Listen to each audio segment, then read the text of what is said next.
Oh, welcome in the latest episode of that SEC podcast. I'm your host, Michael Bratton. I go by SEC Mike on Twitter, and I'm joined as always by my cousin Shane, who goes by Big Orange Balls on Twitter. What are you up to, you big Tennessee homer? Hey, buddy, what's going on? Oh, man, if you're watching on YouTube, you can see I got this ridiculous hat on, Shane. New Year's Eve, trying to mix it up a little bit here. Well, technically, this is coming out the day before New Year's Eve, but we got New Year's Eve bowl playoff games. We got all these games. We got other games to recap. I mean, this is going to be a loaded show. I've got clips for every single one of these. How you doing, brother? Doing good, brother. Doing real good, actually. You know how it is right before you go on a diet. You just eating everything you want, drinking everything you want. It's okay because January 1st we're going to get on it, you know. We got college football on all the time. Yep. Ole Miss decided not to show up and ruined our dreams yesterday, but we'll get to them here in a second. But other than that, Mike, I'm doing great, man. This is my favorite time of the year. Football on all the time, like the Syracuse game. I could care less, but you know, I like the British Traders, so yeah. I could tune in. Here in a couple of weeks, not going to be able to do that. So I'm extremely pumped up, man. Yeah, no doubt. Well, like I said, loaded show, Shane, so let's just jump right into it. And let's start, you know, we love to start on a positive if we can. And the only positive we had, Shane, from the other night was Arkansas finishing the deal against Kansas in 3 overtimes, 55-53.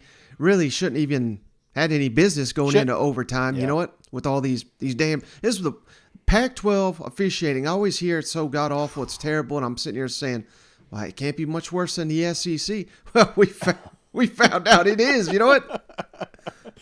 Dude, when your athletic director is out there tweeting the SEC officiating crew and letting them know how great of a job they're doing, you knew what kind of game it was, brother. And it was I'll be honest with you, Mike. It shouldn't have come down to this. No. Any Razorback fan knows that this game could have been put away, should have been put away, should not have come down the wire, or definitely not come down to a penalty or an overtime game. Right. But all in all, man, fantastic football, brother. Fantastic. Terrible calling, shitty calling. I'll be the first one to get on there and jump on board with you. The targeting penalty, the non-pass interference. It's like, what are we doing? We're picking and choosing when we're going to throw some flags here.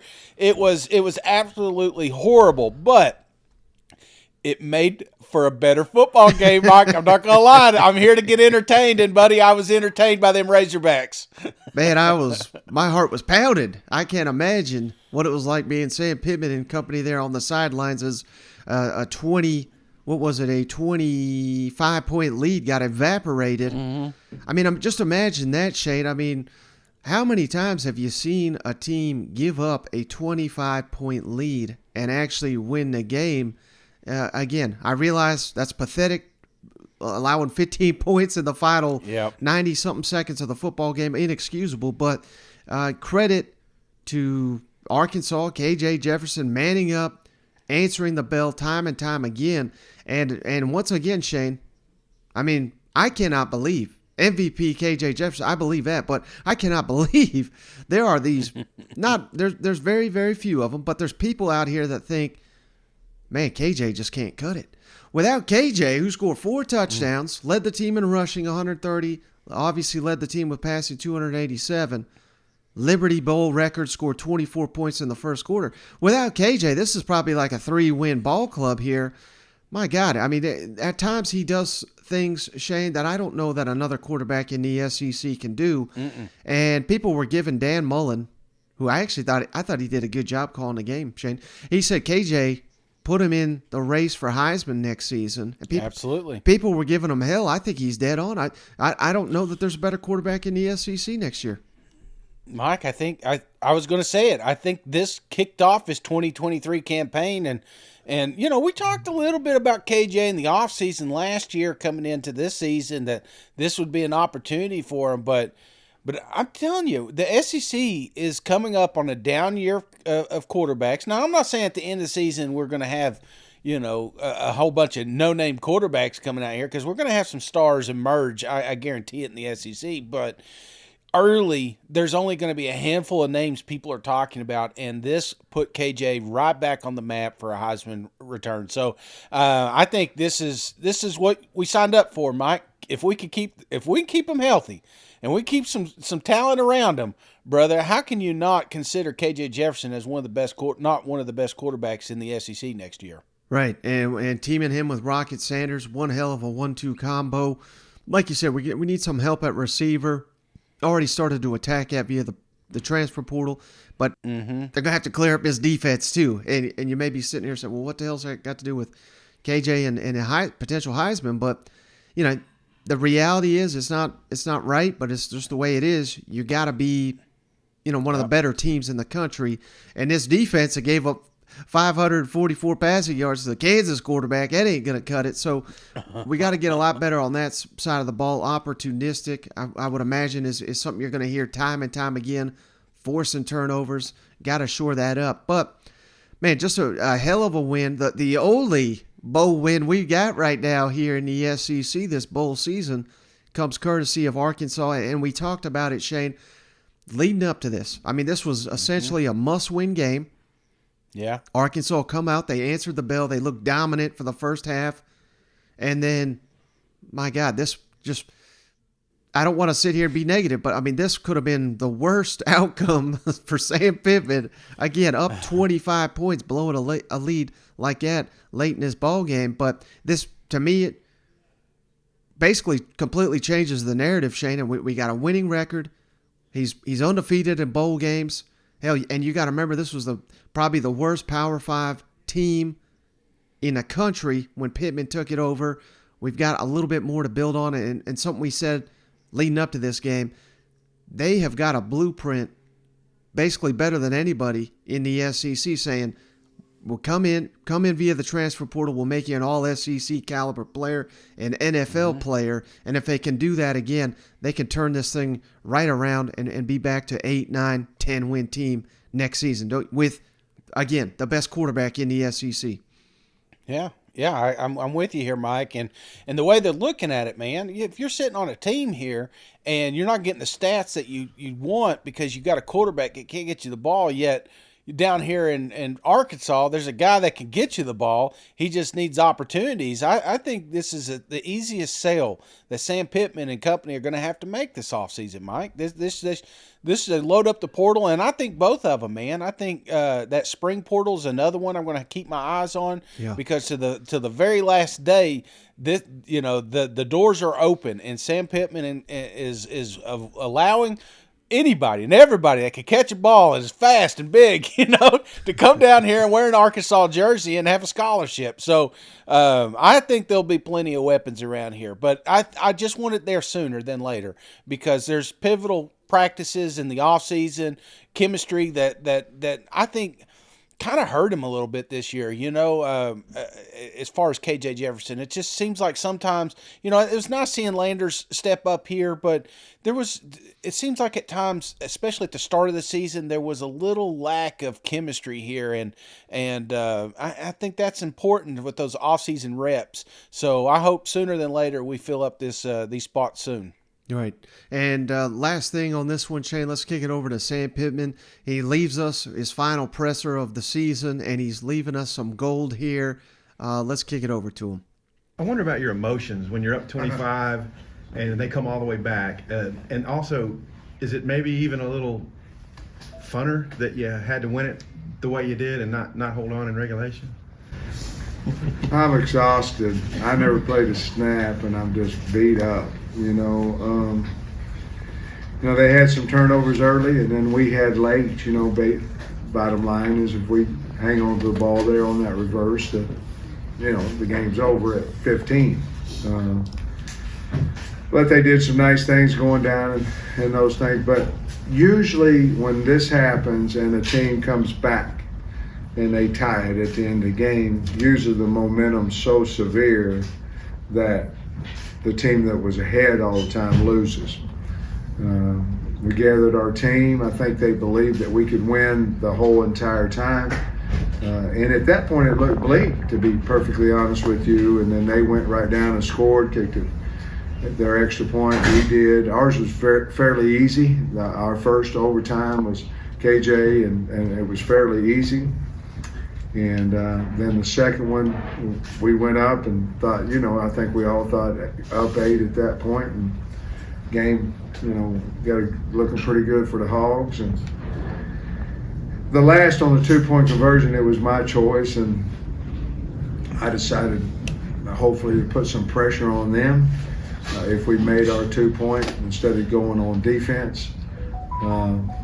Fortunately, we made it, and I don't know if it put pressure on them or not, but it would have us if they would have made theirs first. So what a game, what a crowd. Champions, 2 bowls in a row now. I'm proud of that. I'm proud of our team that, a lot of teams in the SEC in the past have not played well in these games when they lose players. They haven't played very good, and we did. And I'm proud to be a winner tonight. Yeah. You keep saying you fumbled the ball. I'm guessing you haven't seen a replay yet. No, I saw it. You did. But I like my money. The Pac-12 refs. I saw that. I saw a lot of stuff. What did you think of Bryce Stevens' personal foul? I saw that too. Yeah. The targeting at the goal line. Well, I had a good look at that one too.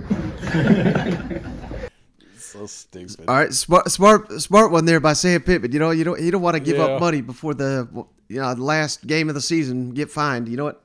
I just think it's funny here. Oh, Pittman's out here watching what he needs to say, and then Hunter comes out. I'll go on the record after tonight's Liberty Bowl game that we have it pretty good when it comes to SEC officiating and collaborative replay crew in Birmingham. Wow. So he's just saying what we all want to say, He's taking the bullet for his head coach. You know what? Yeah, that's the PG version of what some of the words I was using in my living room, Well, Shane, you weren't the only one, because them Ole Miss fans, my goodness, Shane. I mean, this was basically a complete no-show in here by the Rebels. They lose to Texas Tech 42-25. The only highlight, if you want to call it that, from his game, they honored Mike Leach. First play of the game, lined up in the air raid. Texas Tech did. I thought that was a nice tribute there. But, man, just look at some of these first half stats, Shane. 3 turnovers. Ole Miss was 1 of 6 on third down, and it was going so well on third down, Kiffin said, well, hell, let's go for it on fourth. 1 of 5 on fourth down. And one of those was at the 9-yard line. They ran a fake punt that they came nowhere close to converting it. Jackson Dart started a little hot, 6 of 7, but finished 2 of 7, 2 interceptions, a lost fumble. I mean, this was just a damn calamity here. And again, this is a team that was 7-0, finishes 8-5, and we said this is, we're not putting him on the damn hot seat. He literally just got in a contract extension, but just a disastrous way to end your season. Yeah, no, this was horrible, and a bunch of terrible plays in here, man. I don't want to say you got out coached, but damn, at times it felt like you got out coached here. I'm looking at this Texas Tech team, and I don't think they're the best team in the Big 12. No. I don't think that they may not even made a bowl game if they were in the SEC, and here we are, just getting the brakes beat off of us. It was embarrassing and it was pathetic at times. And I don't know what it was, Mike, because I love Dart. I love how hard he played in this game. I love, he literally sacrificed his body to win this game. But buddy, if you ain't got a quarterback in his system, man, it just feels like Lane's offense can't run. And nothing against Dart, but he's just streaky, man. He'll throw a couple of dimes that make Sports Center top 10, and then he'll do the exact opposite and cost you a game. So I just don't know. I don't know. Where does Ole Miss go from here, Mike? I'm not panicking over a bowl game. because you just can't. This ain't our Papaw Bowl games. Half these people not even showing up. You know what I'm saying? It's good seeing them sing before the game. You know, I'm sure they had a fun field trip there, but the fact of the matter is, I'm not going to panic, but I am a little worried about the progression of this season, Mike. If I'm an Ole Miss fan sitting here listening to that SEC podcast right now, Mike, what can I tell them to make them feel better, to calm them down, to let them know that next year will be better? Well, I think you have to realize that this was still a very young team. There was complete staff overhaul. Mm-hmm. There was basically a complete roster overhaul with the transfer portal. But I thought all those issues were behind us when we were 7-0. And you'd think some confidence would be built and you'd get better as the season went along, not regress. And I get it. The schedule was significantly tougher in the back half, so they were kind of paper champs, and that's certainly the case. But I am a little disturbed, Shane. Again, great points. Jackson Dart. I mean, I think 99% of quarterbacks would not have finished this game. He was getting destroyed. He looked like, I think they said after the game, you know, what's hurting on him? Everything. Literally everything's hurting with him. A lot of players are not as tough as Jackson Dart, so I'm not piling on here. But when you have 4 turnovers in a ball game, in a game you got a month to prepare, both your running backs are playing, all your receivers are playing, you get Michael Trigg at tight end back. I mean, it's not like you're devoid of talent out here. You would think with a month worth of reps, this would have been his best game of the season. And it was maybe his worst. And again, he was banged up. So there's a little bit of a built-in excuse there. But I'm a little disturbed, like I said, that we kind of took a step back in this football game.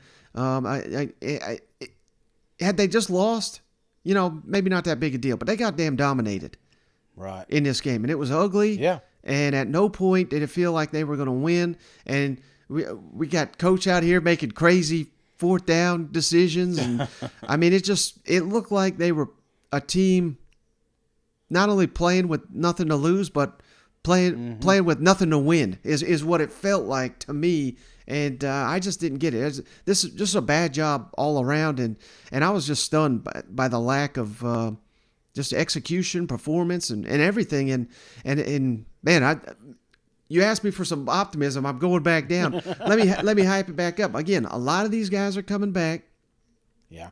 Maybe they'll get a little bit better. Maybe they thought they were, maybe they were reading their press clippings. Maybe they thought they were a top 10 when really they were much closer to top 30. And that, pushes them to get better. Lane Kiffin certainly has been able to recruit the transfer portal as well, if not better than damn near anybody, certainly in the SEC. He's got to do that once again to shore up some of these deficiencies. But I am disturbed, Shane, that and this is not all on Lane Kiffin, but the defense. I thought we took a step forward last season. Mm-hmm. My God, we took a step back once again. So I don't know if we're changing the defensive coordinator.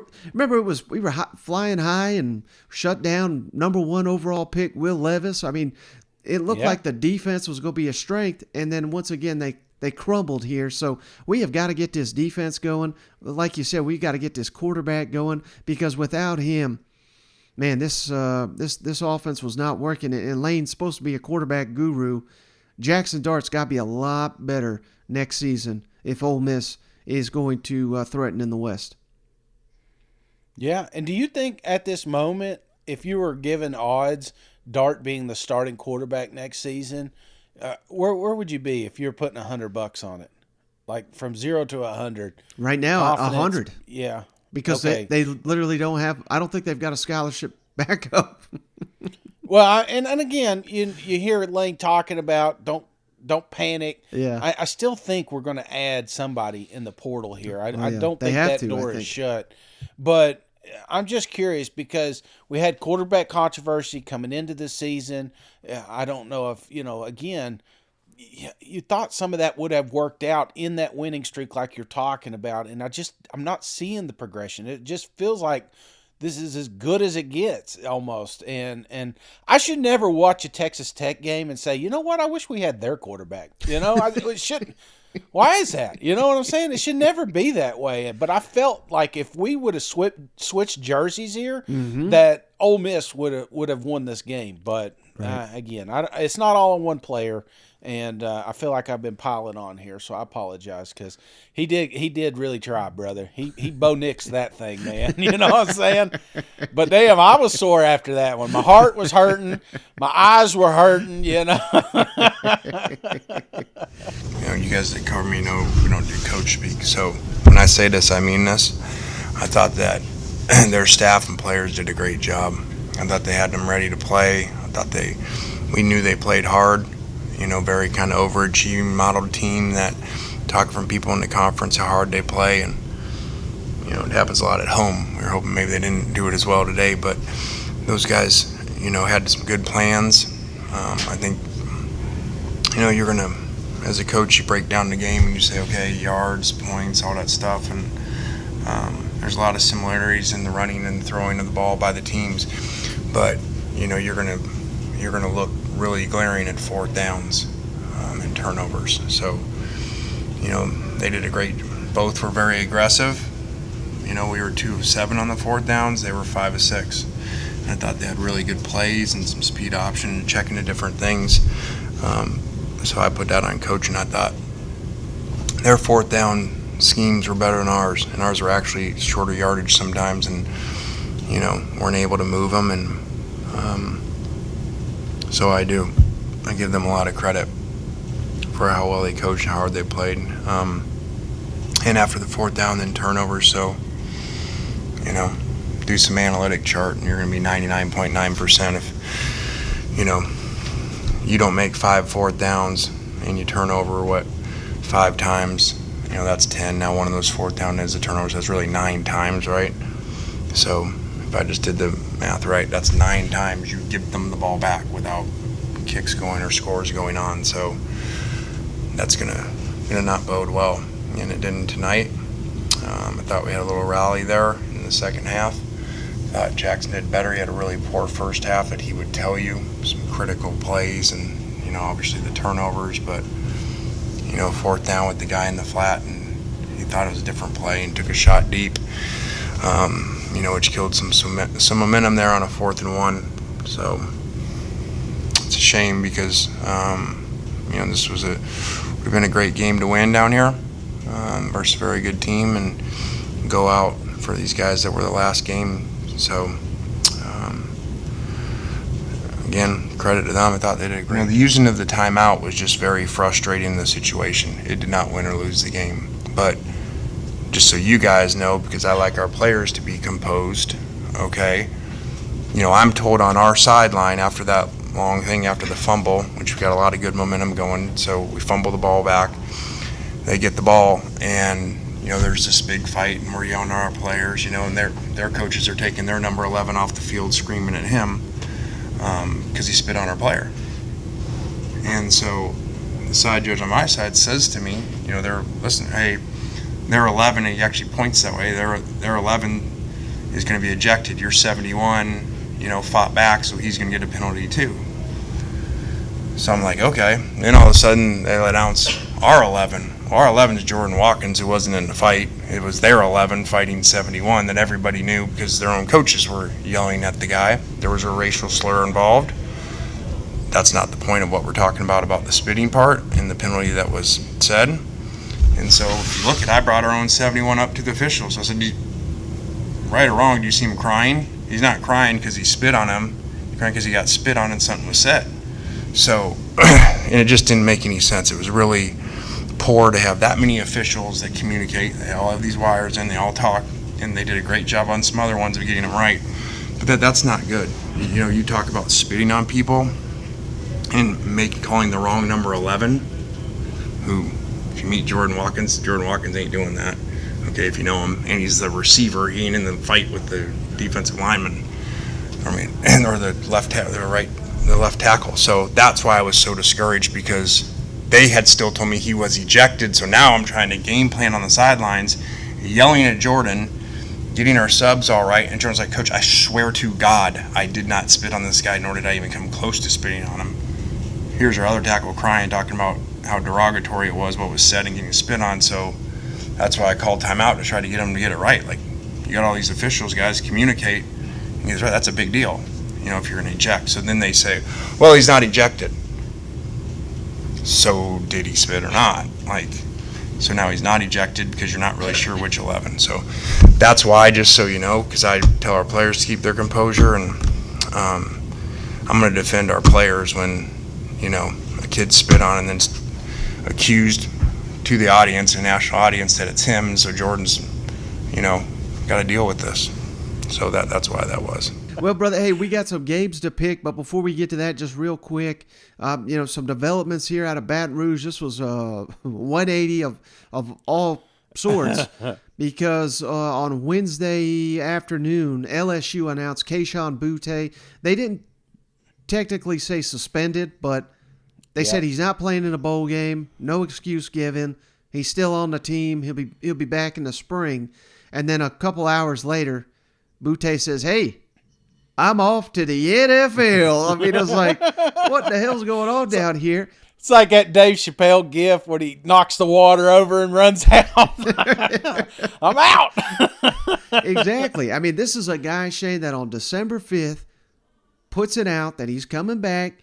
He's coming back for the specific reason, he says, to win a national championship, lead LSU there. He's a Louisiana kid. I hear, Shane, that it wasn't just like a simple tweet. It was a graphic and everything. I mean, there was time put into this. But I'm told, Shay, that LSU's coaching staff, they didn't even know he was coming back. So I don't know the communication issue there. I don't know. I don't necessarily. I'm not saying that he was not welcome back or anything like that. But I think it just caught them off guard. And the fact that now we're here couple weeks later and he is not coming back is certainly interesting, and this is a guy you got to remember, he just never really lived up to his potential in this system. There was a lot of rumors, but I don't think that he was as bad as some of them made it out to be. But I know he missed another game because of a birth of a child, and I remember at the time I was thinking, well, I guess that's reasonable. I guess his girlfriend, wife, whatever, went into labor, but then she had the baby it was like on a Tuesday, and he missed Saturday's game. I was like, what? There was just one thing after another all season long with this. And Brian Kelly did release a statement, Shane. We support Kayshon in his decision. We went through a thoughtful process and ultimately decided this was in his best interest. We appreciate all he did during his time. We wish him well.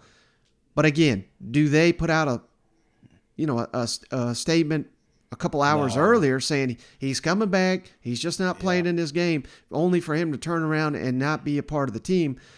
This is, man, it's just it's interesting. Yeah, and it's not true, Mike. We all know this is what you're supposed to say as an organization.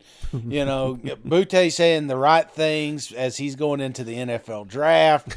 But clearly there was some family drama around the Christmas tree this winter, and things ain't working up down in LSU. I hate it, though, because they were definitely a surprise I don't want to say front runner, but there's a lot of people putting LSU in a prime opportunity to go back to an SEC championship and potentially even win the thing. Yeah. And you do that, you got your quarterback coming back, you got your number one wide receiver coming back, and you've got a full offseason with Kelly and company. It was just, the picture was becoming pretty, and but clearly this relationship has been rocky from day one since Kelly got down there, and so maybe it's best for both to part ways. But I think he's going to kill it, man, in the NFL. I truly do. He will be on a couple of my fantasy football teams, but I would have liked to have seen him one more year down there at LSU. Yeah. I think it cost him money, Mike. I really do. Yeah. I hate to say it, but I think it cost him a lot of money. Yeah. Unless he kills it, they don't have to declare for the combine now or anything, right? No, they just get an invitation, and I would be stunned if he's not part of that. You know what? Yeah, he's got to have a hell of a day down there. So I think that's the big thing for him. But I wish him nothing but the best. But it would have been nice to have seen him one more game. And one final thing on that, Shane. I mean, there's always two sides to every story, you know. If I'm LSU and an LSU fan, maybe this is a good thing. And I'm not trying to bury the guy or anything like that, but you know, with multiple seeming issues behind the scenes, missed games and all this, and for whatever reason he was not going to play in this bowl game. You know, you let the rest of the team know, hey, I don't care how good you are, we're not letting you get away with whatever the hell you think you're getting away with out here. And again, I don't know the specifics, so he may have done absolutely nothing wrong. But you know, knowing who is going to be available week in and week out, there's value to that, and I don't think LSU got that with Boutte this year. No, I don't think so either. So, and missing games, you can't do that. Right. I miss one pod, Mike gets on my ass. You know, you just can't. You can't make it happen. So, all right, building characters over here, Mike. All right, hey, before we pick our games, though, got to mention the sponsors, Shane, back for another season. Prize Picks. Head on over to prizepicks.com. Don't forget that promo code SEC. They'll match your initial deposit all the way up to $100. So you can have $200 in your account today with that promo code SEC. And don't forget college football. That's why we love prizepicks.com. Daily fantasy sports. They got the NFL. They got the NBA, NHL. I don't know if that's going on, but you can probably bet on it, whatever it is. All the sports, UFC, you name it, they got it at prizepicks.com, Shane. And I started on a heater. Now I'm as cold as ever.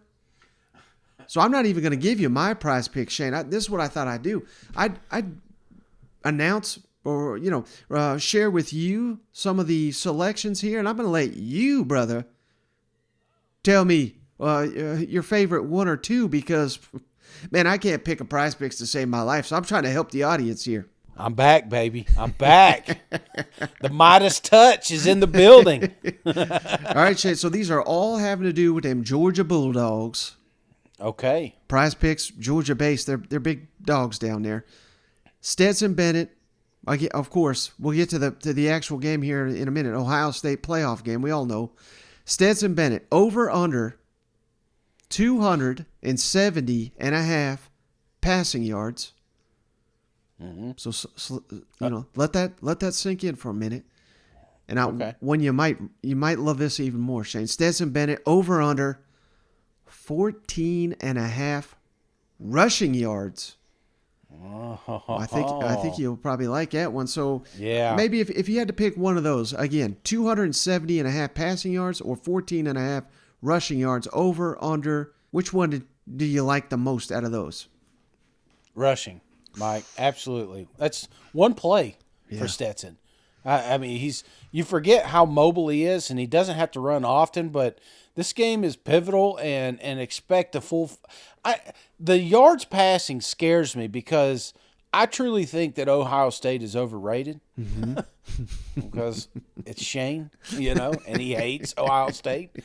But I think that this is going to be more of a rushing attack late in the game. You catch my drift. A little bit of reserve because Kirby's got to save it for one more game. So right. I like. If I was picking the passing, I'm going to go under. But I really like that rushing because one attempt, he's over 14 yards. It wouldn't surprise me if there's a 25-yard touchdown scamper in this thing, and then boom, you just solidified your prize pick. You're welcome. All right, how about this one more, Shane? I think I'm interested to see where you'll go with this. Brock Bowers, best tight end in the country, Shane. Mm-hmm. 55.5 receiving yards. Yeah. Or, little curveball here, over under 5 receptions. Which one of those? You got to bet on one. Over under 55.5 receiving yards or over under 5 receptions for Brock Bowers. Give me over on receptions. And I think, go with me here, I think there's going to be a couple orchestrated screens like usual. Oh, yeah. Little bubble deals. He's gonna get his touches, and I like that. I like both of them, to be honest with you. I think he goes over 55 yards. But this is a big Brock Bowers game, in my opinion. You know what I recommend, Shane? I recommend the listeners just parlay all these bad boys. Hit that over. Yeah. Them Georgia Bulldogs and make all kinds of money on the prize picks. You know what? Come on, man. You're the only SEC team in the playoffs. You know, you got to make some noise. And that's one thing that drives me nuts about Kirby sometimes is he gets a little too conservative. And I hate that. Oh, shit. I'm getting into my New Year's resolutions. We'll get to that here in a minute, Mike. I'm sorry. We got a show coming out later, and I'm going to go ahead and just let the listeners know.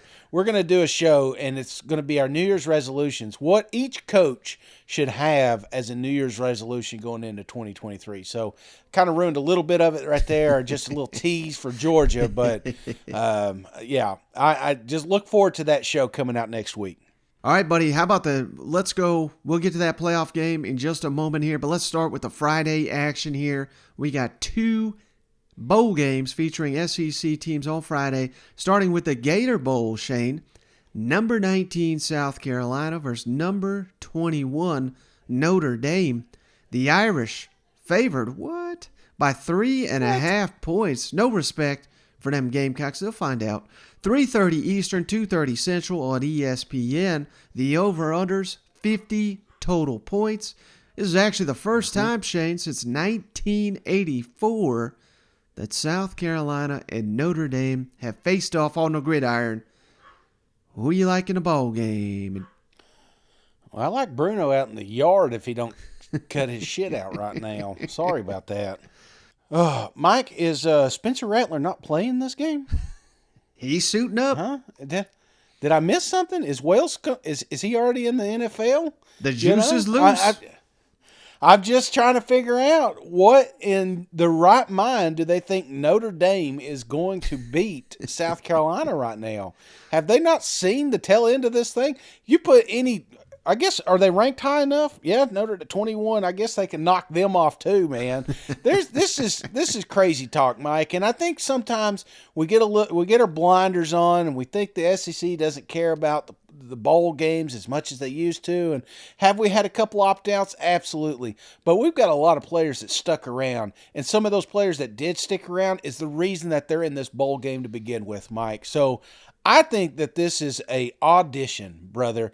And it may be an audition for the NFL. We're not saying Spencer's sticking around. He comes out here, he may be slinging the rock and saying, you know what, I decide I want to play on Sundays. I think that this is an absolute bloodbath, brother. And Notre Dame does not belong in the same ring with these dudes. So give me South Carolina 35, Notre Dame 17. Yes. How you like that, Irish? I see your fancy uniforms. Can't wait to see it in the newspaper. You know, one thing, Shane, that would be wise not to overlook. Go back to last bowl season. North Carolina, double-digit favorites over them Gamecocks. They had their quarterback in this game. It was, man, they're going to kick the hell out of Shane Beamer and company. They don't even belong in a bowl game. They beat Dan Mullen, who was, they basically got him fired. They barely survived Vanderbilt. They have no business in this game. And this coaching staff and these players, Shane, played the game of the year with a month to prepare.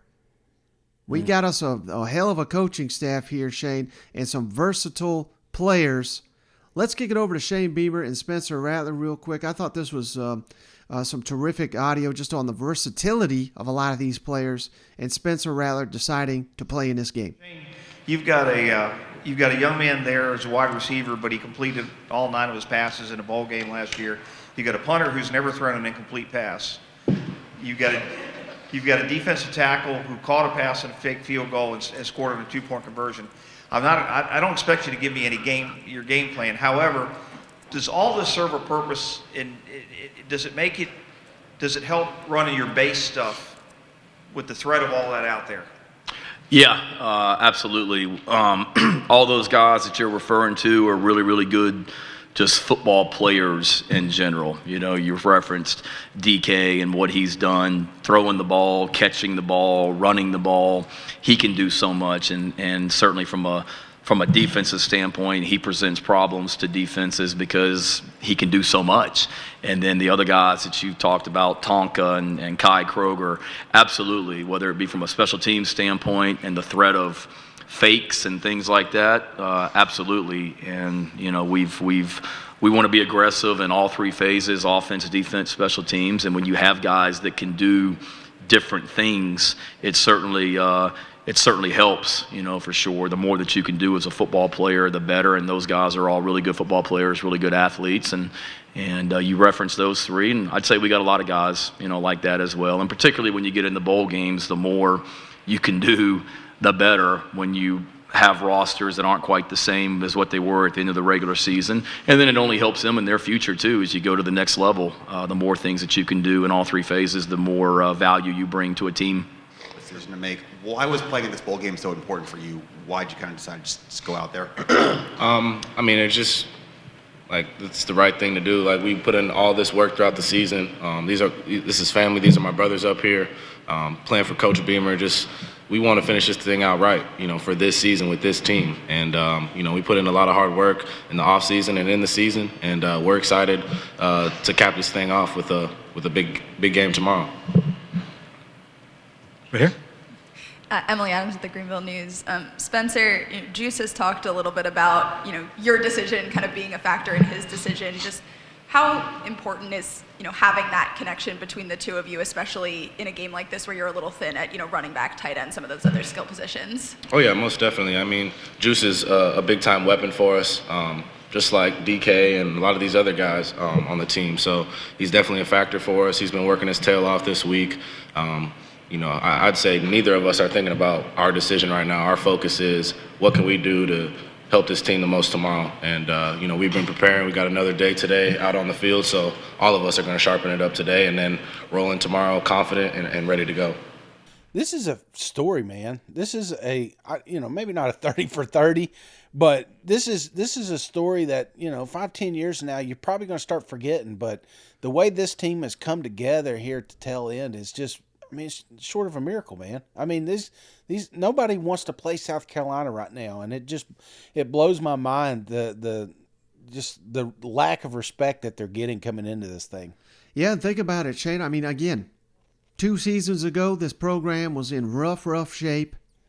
Mm-hmm. Here they are in the Gator Bowl against, I know we don't got a lot of respect for Notre Dame, but a lot of people around the country do. You know, it's a prestigious program here that South Carolina is going to whoop here on Friday. But I think you made the critical point there, Shane. You win this one after the last couple of weeks of your season. I mean, I don't want to go too far, too crazy, because we don't even know who's coming back. I don't want to say top 10, but right. Top 15. Right there, top 20 guaranteed, should be top 15. South Carolina's going to have all the momentum in the world. Yep. I think they've got more motivation to be in this football game. Stephen Lassen's favorite word, motivation for all these bowl games. You got captains sitting here playing. You got a coaching staff, again, elite. Give them a couple weeks to prepare for an opponent. We know what they can do. All they do is upset people left and right. Don't matter if it's on the road, if it's at home. It don't matter if it's in a neutral site. Give me South Carolina, Shane. 30. Notre Dame. Get the hell out of here. 20. 30 to 10-point win for them Gamecocks. I don't see how it could go any other way. I like it, Mike. And I think you hit the nail on the head. It's momentum. And either you have good momentum or bad momentum. Sometimes you look at some of these SEC teams and their season's been a disappointment. Mm-hmm. And it just feels like we see more of the opt-outs and more of the lackluster performances. I don't think we see that with South Carolina because their momentum's going the right way. Things are going great on the recruiting trail. Things are going great in the portal. You know, yeah, we lost a couple of guys, but this is a team that as a unit has been moving in the right direction, and I think they cap it off. Icing on the cake to this weird, wonky season that the South Carolina Gamecocks have had. Yep. Now, how about the Orange Bowl, Shane? I know you're looking forward to this one. Down in Miami, number 6 Tennessee versus number 7 Clemson. Tigers favored. What? by 6 points here.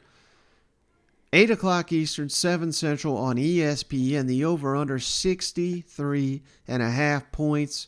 How about this, Shane? Tennessee, number 1 in the country in scoring, number 1 in the country passing efficiency, number 1 in rushing touchdowns. Clemson, meanwhile, starting a true freshman quarterback, Cade Klubnik, never started in his damn life here, well, at least in college football. I'm sure he did all right in high school. It's in high school. They do have a hell of a running back, though. Will Shipley, 1,100 yards, tied 12th in the country with 15 rushing touchdowns. Offense, elite versus pretty good defense here. Tennessee, Clemson. I shouldn't even have to ask this question, but who you like in the ball game? Golly, so much orange. You want to talk about a dream come true? Be down there in Miami watching this thing, man. I think this is going to be an absolute great game, man. I really do. If you like offense, this is it because there's going to be plenty of it. Tennessee ain't going to be able to stop Clemson. Clemson ain't going to be able to stop Tennessee. I think Joe Milton has got a lot to prove during this game, man. Yeah. He's auditioning for his coach. All right, things didn't go. I mean, he was kind of thrown in. You know how it is when you're going against a team like Vanderbilt right there at the tail end. It's like you put a few pieces together. But now we've had several practices, man, several weeks to prepare and come in as QB1. I think we see a more dialed in, and I think we see a more accurate, more importantly, Joe Milton here. And yes, did we have a few opt-outs ourselves? We have. But one thing about the opt-outs is these guys still wanted to stay close to the team. I truly think that was just to prevent injuries. It wasn't to just get on to the next best thing. These guys are still a team. They're still united. And I think the Vols, I love the Vols in this one, man. And I'm not just saying it because I'm a homer. I'm saying it because I'm a homer. Man, 1982, I love them Tennessee Vols. 2022, I still love them Tennessee Vols. And I absolutely hate Clemson. So I don't care who pads up. You put Dabo back there in the skirt. It don't matter. Tennessee Vols are going to beat the shit out of the Clemson Tigers here.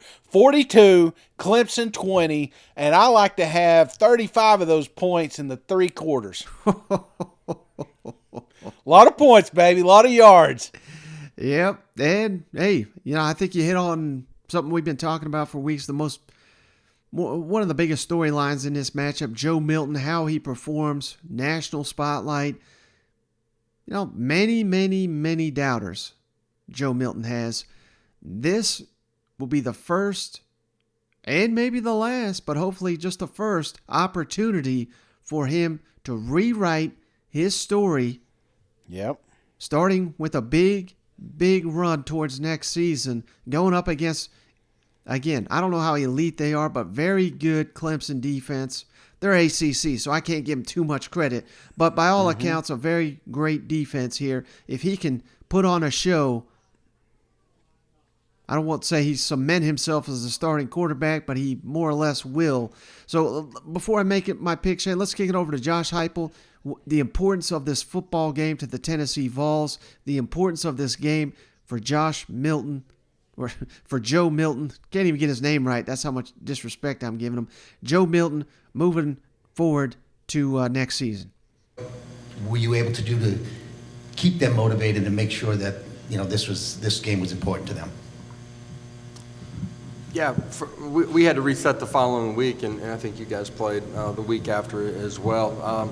The only reason we've gotten to this point, these players didn't come into this and just inherit it. They've worked for it, from the moment that we got there on campus, and that's the competitive nature. It's their connection to one another. Our players were able to reset. Was there disappointment? Absolutely. In that moment, and you could feel it in the building when they came in the following day on Monday. But we're able to reset, and this is an important game to our football team. We talk about finishing, we talk about legacy. This group that is graduating and heading on. This is a way to finish it and leave a strong legacy at Tennessee. At the same time, I think bowl games in this era are also about kicking off the following season, and for all those things, our kids' focus and energy out at practice has been fantastic. I think it's important that you enjoy the bowl experience while you're here in South Florida.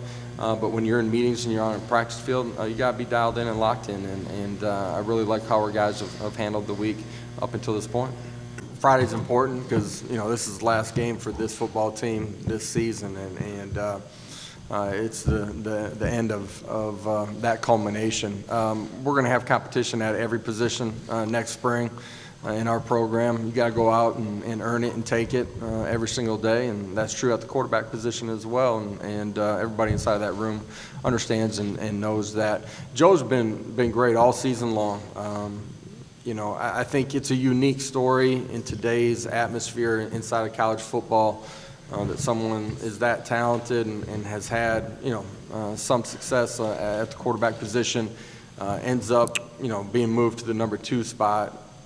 Sees that there's value in this staff cares about me, this staff can help develop me, I can perform inside of this offense, and my traits fit this, and I got to stay the course because I need to grow, and that can be mentally, it can be emotionally, it can be fundamentally.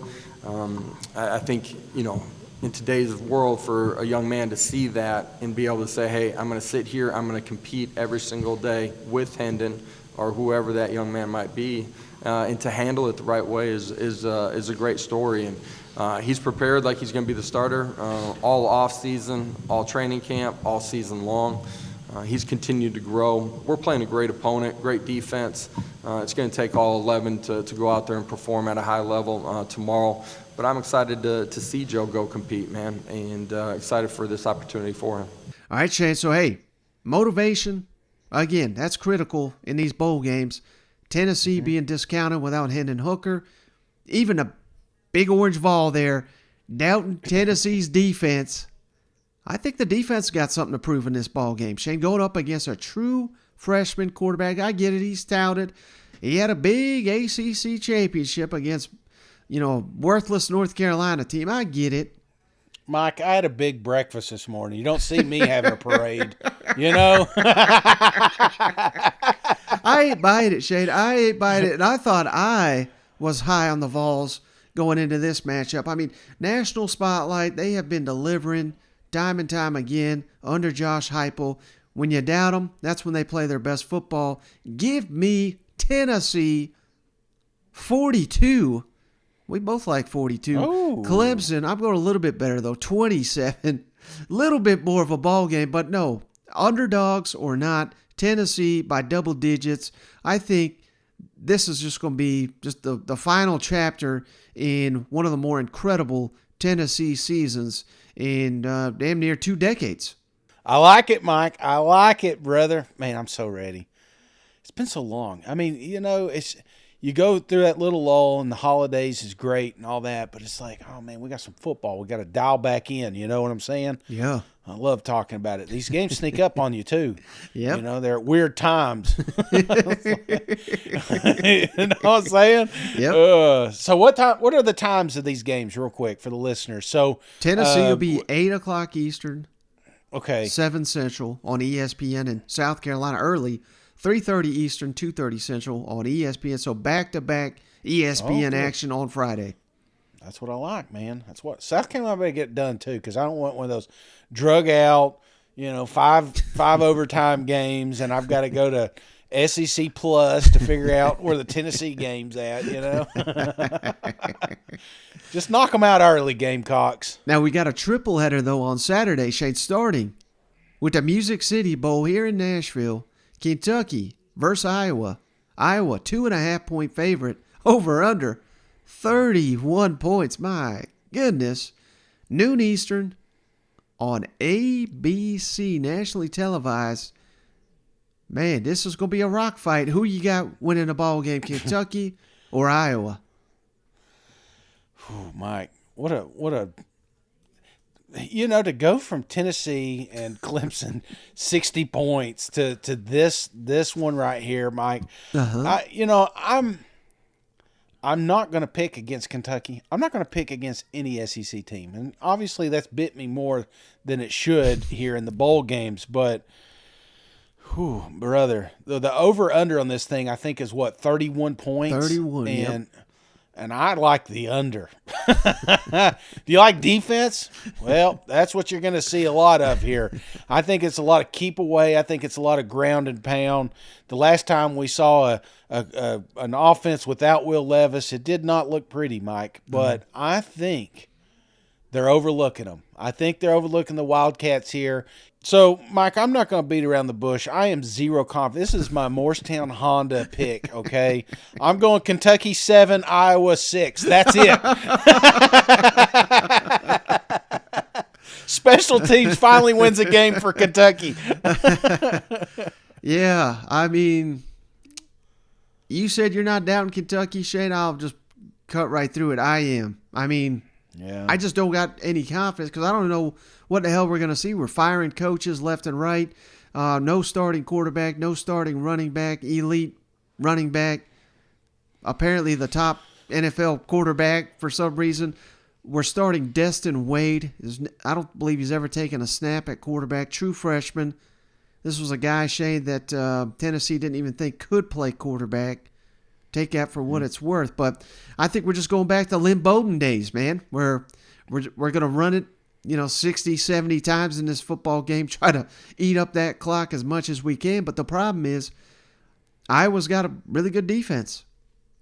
And when you got two hands tied behind your back, good luck scoring in this ball game. So you might be dead on with this 7-6 assessment, Shane. But the good news, we got Devin Leary, we got Ray Davis, we got Liam Cohen. Next season is going to be awesome.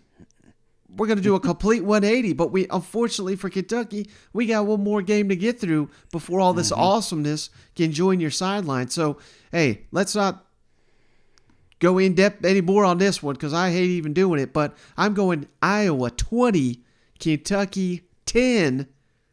I like the under as well. Jeez. Watch this be just an absolute, you know what I'm saying? Just watch it be back and forth, 50-point football game, best bowl game that we've ever seen. That's what I'm hoping. So, there's a little bit of that. I don't know if you get that way, Mike, but when I get a quarterback in there that I've never seen before, there's that little seed that you're like, ooh, maybe we'll have some quarterback controversy coming in the next season. You know what I'm saying? Yeah. This is his opportunity. He hasn't had it. So, what kind of offense do you expect to be ran here? Do you expect a conservative game? I mean, that's obviously more like not like a keep away, but safe throws. I mean, what do you expect here? Yeah, like I said, remember the Lynn Bowden days, man, where it was basically every snap was a wildcat because we got some good receivers, but do we really want to be throwing it all over the yard when Iowa's got a really good pass defense? And apparently the Vince Morrow, the tight ends coach, he's going to be calling plays. I don't know he's got any experience calling plays. This just seems like a train wreck of offensive football waiting to happen. Your boy Vince. He may surprise you. He may have that. Cohen may not even make it to campus. He's going to come out here. The real riverboat gambler is coming out. So I would like, what do you got to lose, brother? Seriously, there's nothing you can lose in this bowl game. Like, you think some bowl games are pivotal. I don't think this is for Kentucky. Nobody's expecting them to win. I mean, they'd love for them to win, but I don't think it's the end of the world if they don't, given the fact that they lost their quarterback and their running back and the coordinators and you know what I'm saying? I think this is the pressure's off. Have some fun. Cut them loose. I'd like to see. I don't want to see a conservative game, even though I just predicted a 7-6. I would like to see. I would like to see an electric game. And yeah, will there be mistakes made? Absolutely. But again, let's have some fun, man. Yep. All right. How about the Bruno? What are you doing, man? Jeez. Also on at the same time, Shane, noon Eastern, 11 Central on ESPN. The Sugar Bowl down in New Orleans. It's not often we get Alabama at 11 Central, but here we got them. Number 5 Alabama, number 9 Kansas State. Crimson Tide favored by 6.5 points. What? Get out of here. And before we get to that, Shane, I mean, this could be all around great news for Alabama fans because Bill O'Brien was asked about leaving for the NFL. Earlier this week, Tommy Curran of NBC Sports Boston went on WEEI to say that there was a strong indication that you could be back in New England next year. With your contract situation and what's going on in the future with different opportunities that may be available to you, is that something that you thought of, or do you want to be back at Alabama next year? Yeah, I would tell you that the focus for me and for this coaching staff and for these players is really been on these games that we're playing. This game coming up, the games that we played this year, the games that we played last year. I mean, I think those things, almost every year I've been in coaching, at least over the last 12 years for me, have come up a lot. And those are things that are addressed after the season. We are very focused on this game. We've been focused on every game we've played here this year and last year. So, like I said, it's kind of that time of the year when things come up and things pop up. I haven't spoken to anybody in New England since probably last April when I went by and saw those guys when I was up there. So, I wish them well in their last however many games they have left. But we're very focused on this game and focused on coaching this team to the best of our ability. We're going to stay here in front. Coach Ryan Hennessy, NBC 13 in Birmingham. Hey, with Bryce coming to play this game, obviously it's huge for you. I wanted to know what that meant to you, that decision, and also, is there a chance the fans will see some more quarterbacks potentially for the future at the end of this game?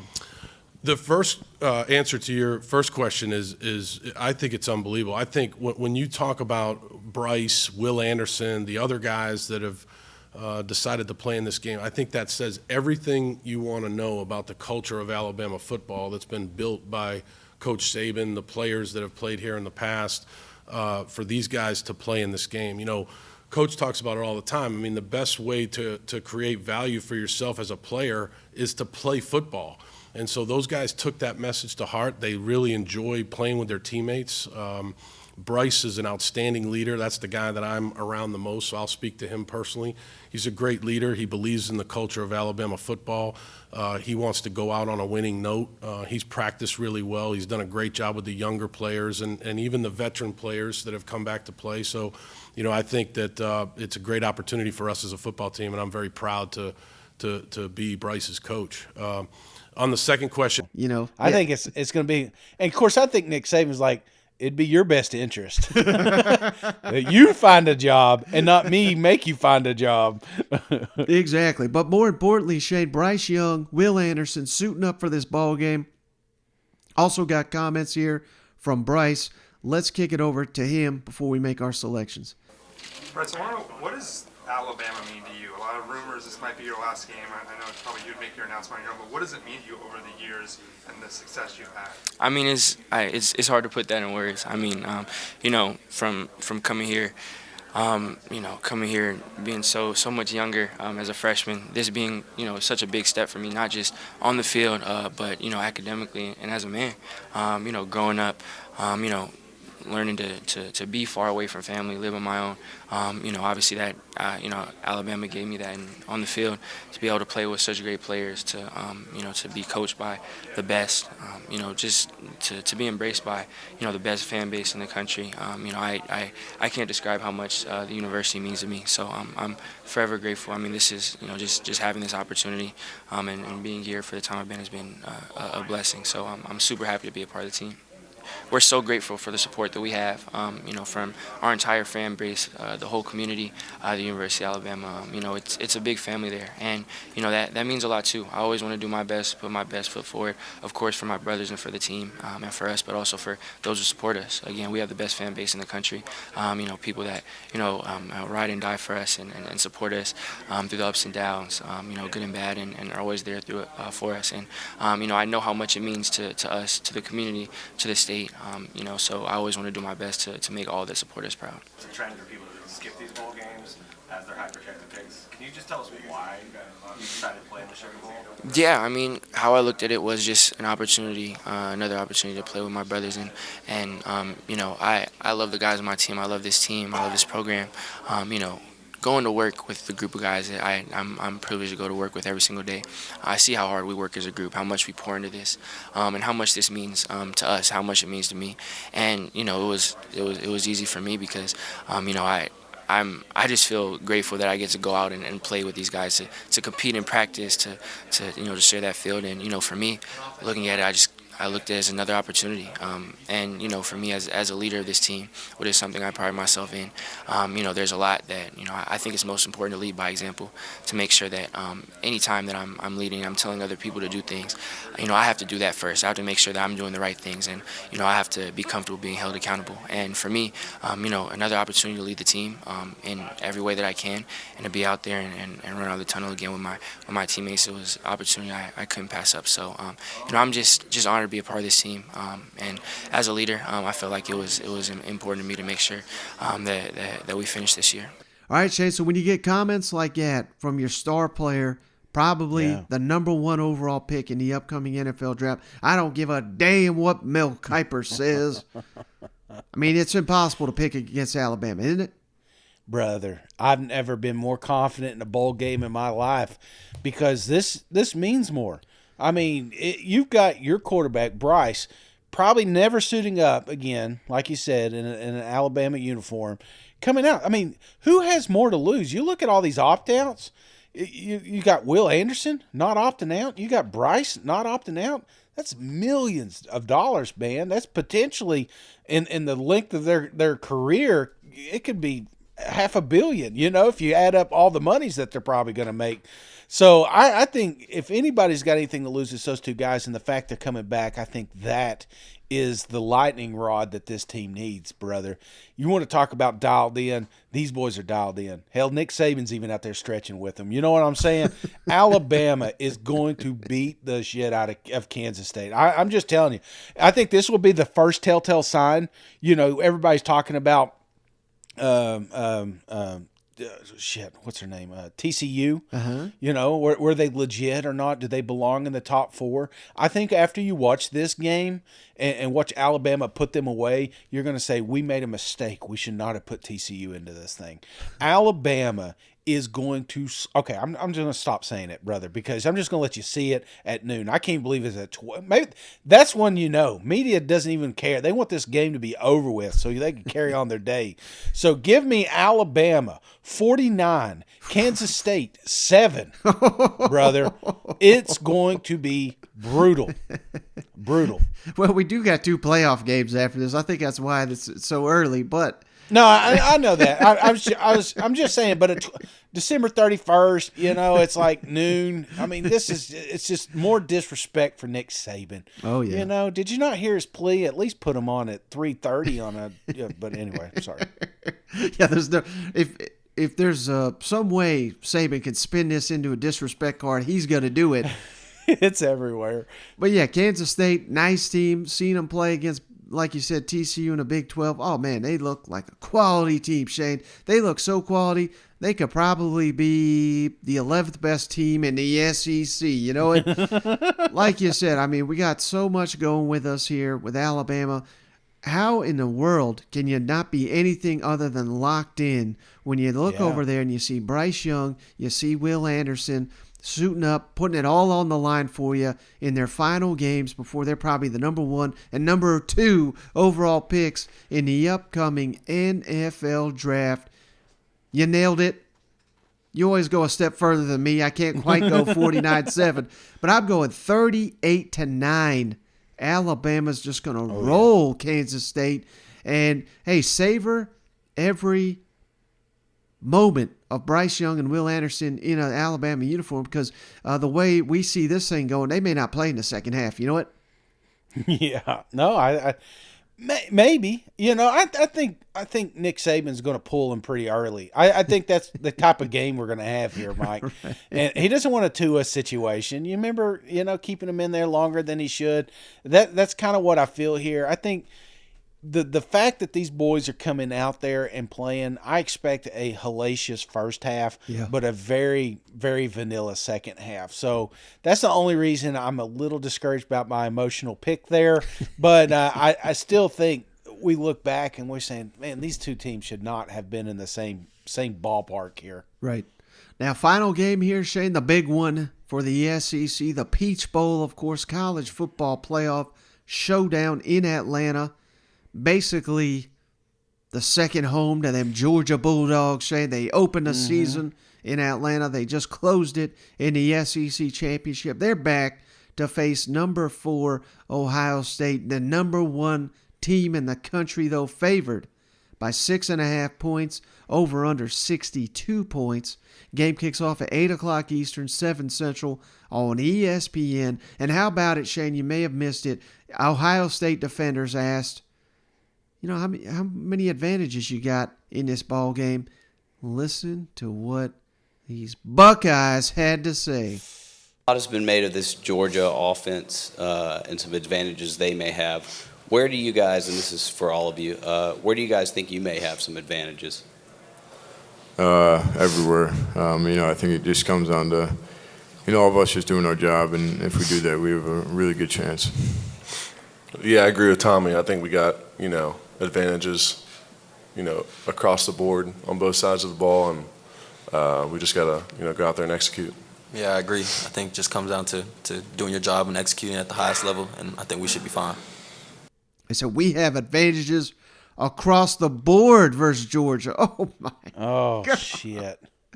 Shay, the last thing you want to do. Please don't be calling Stetson's phone right now. Please tell me you're not calling it. The last thing you want to do is give Georgia and Kirby Smart motivation, but that's what these Buckeyes are doing. Coach Smart's talked about it before, your desire to prove people wrong, right? And the chip on your shoulder. Does that stay there even with a Heisman invite and a national championship ring and an SEC championship? And if so, how do you keep that as a motivating factor for you? I mean, it's never been a chip on my shoulder or a prove people wrong. It's hard to describe, but I don't think of it that way, right? Because I don't know, but I just want to be the best I can be, and if I'm not, then I start to be like, I don't know, I don't like it. And I love football, and I want to play football. Heisman ceremony was very, that was a huge honor.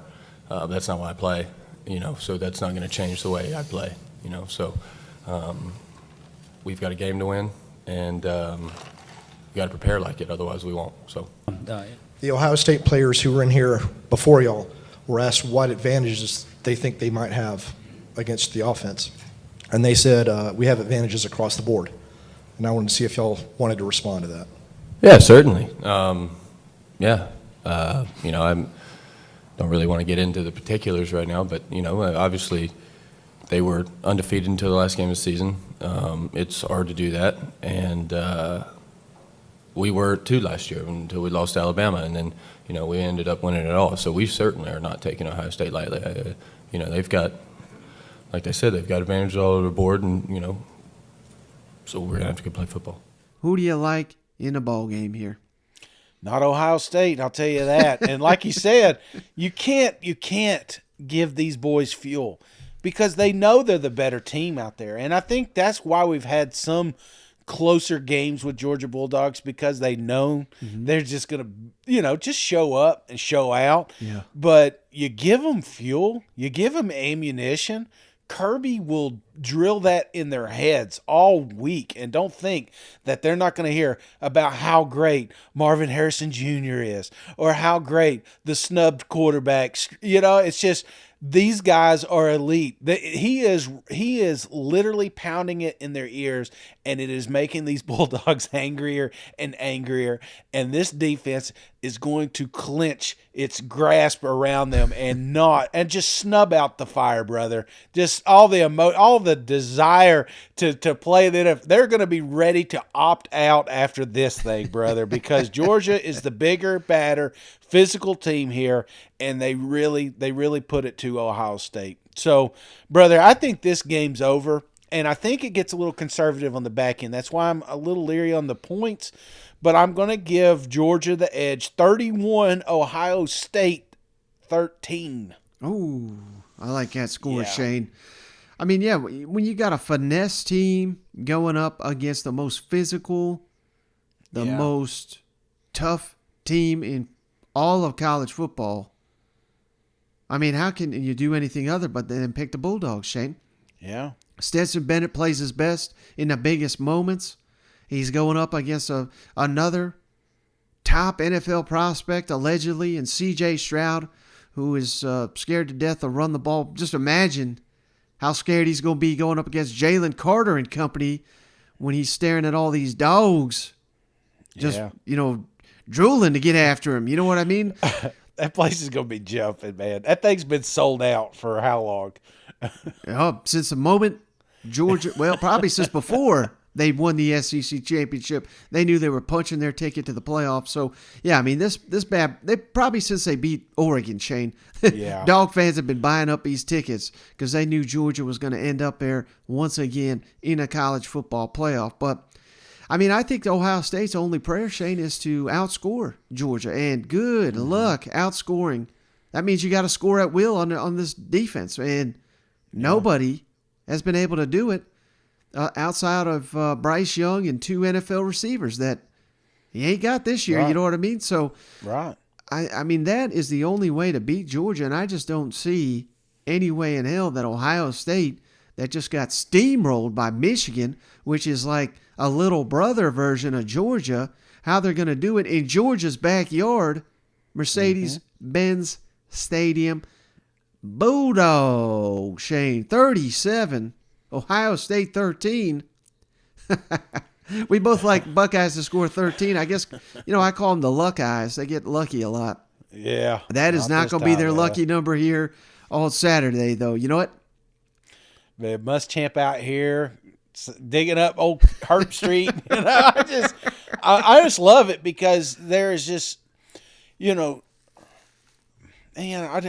what I'm saying, man. Georgia is a great football team. Last year they had a great football team. Yep. And I want people to look back on 22 and say, golly, Georgia, you think about some of these great teams you've seen in years past. Everybody talks about the Alabama or the Miami Hurricanes that one year. It's like I want them to look back at 22 and say, golly, Georgia was loaded when these boys are in the NFL, because half that roster will be playing football on Sundays. You know what I'm saying? Right. And I don't want them to just snooze through this thing. I want them to just you don't get to see. How often did we see Ohio State, Mike? How often does Georgia play Ohio State? You just talked about it earlier this week. Yeah, this will be only the second time in program history. So you have an opportunity to remind them for the next 50 years how bad and mean the SEC is. So that's why I want to see just a total domination here. And I think we're going to, man. And it's with all them boys talking and chirping. Oh, my gosh. I'm not comparing Tennessee to Ohio State. But, boys, we've made the mistake. we made a mistake. You're making a mistake. So, and I also think, Shane, there's something to be said for the fact that I realize Ohio State, they played some big moments, whatever, but Georgia, for 2 years in a row, Shane, they've played in these playoff games. They've played in these SEC championship games. They played in this building. Hell, this will be their third time in the building in this season. I mean, the familiarity, not only of the arena, but of handling. There's all this hoopla that goes with this, Shane. They have to do extra media. There's extra scrutiny. They're sticking microphones in front of their face. They're saying, we got advantages across the board. That's exactly what I'm talking about. They are not used to this, whereas everybody on Georgia's roster has had 2 years of this. So I think that also serves Georgia, whereas the bright lights are not going to faze them. In fact, when the lights are the brightest, we've seen this Georgia program plays at its best. And you just see it from Kirby and company. They're cutting up. They're having a good time during these pressers. While it looks like these Ohio State players, they're sweating. They're nervous. I think they're going to get run out the damn building here.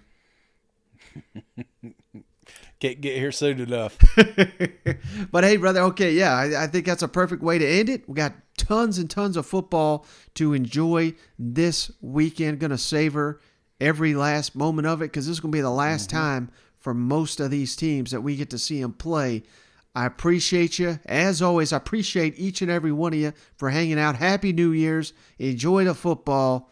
We'll catch you on the next one. All right. See you guys. Go Vols. Go to hell, Dabo.